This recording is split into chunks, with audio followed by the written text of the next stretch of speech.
Formal nang isinumite ng Malacanang sa Kongreso ang 3 trilyong pisong panukalang pambansang budget para sa susunod na taon.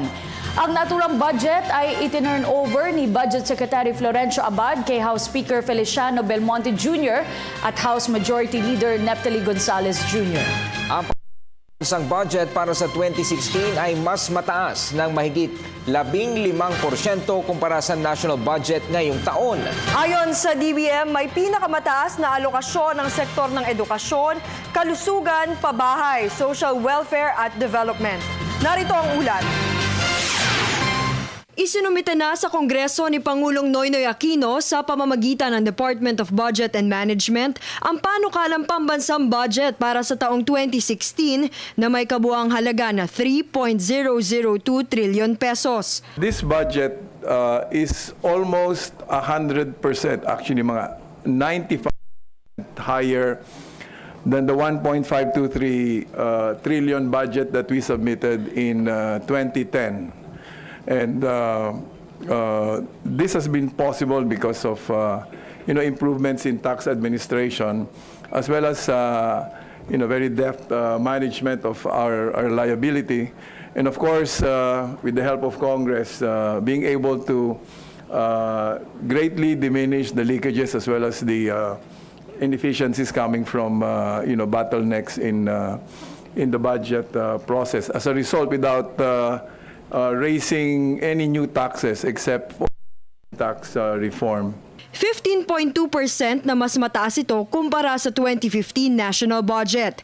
Mas malaki rin ang magiging bahagi ng GDP share nito na 19.5% sa ekonomiya sa susunod na taon kumpara sa 18.7% GDP share noong 2015. Ang social services ang sektor na may pinakamataas na alokasyon. 1.1059 trillion pesos ang inilaan dito para tustusan ang edukasyon, maging ang healthcare, housing at social welfare and development. Pangalawa naman sa may pinakamataas na alokasyon ng economic services sector.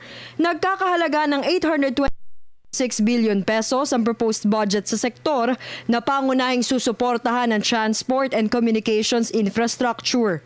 Habang pumangatlo ang defense sector na may proposed allocated budget na 129.1 billion pesos.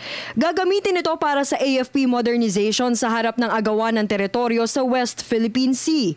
Sa alokasyon naman kada kagawaran, nananatiling may pinakamataas na panukalang pondo ang Department of Education na nagkakahalaga ng 435.9 billion pesos.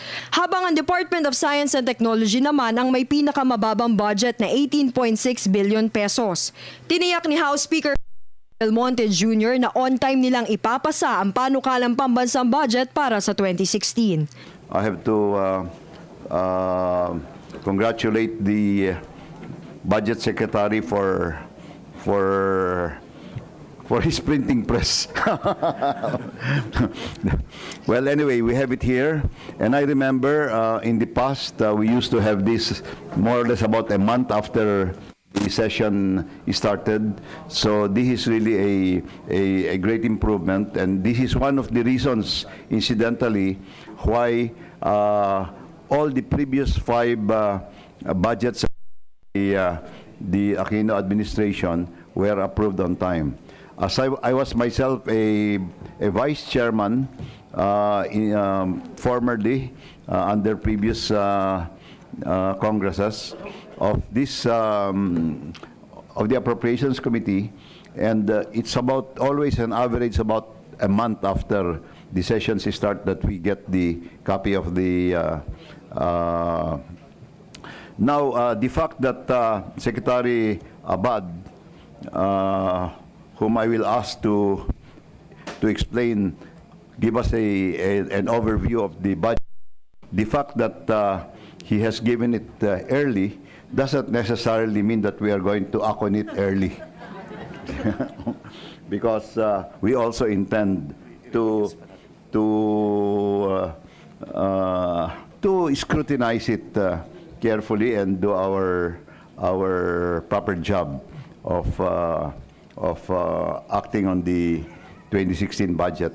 This particular budget has gone to, unlike all the past budgets, has gone through a lot of intensive consultations with the national government agencies who have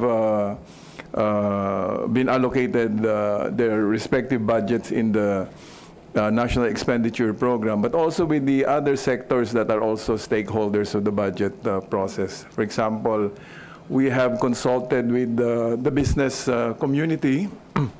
We have consulted with the civil society organizations and even the academic community. Para sa Telebisyon ng Bayan, Ria Fernandez.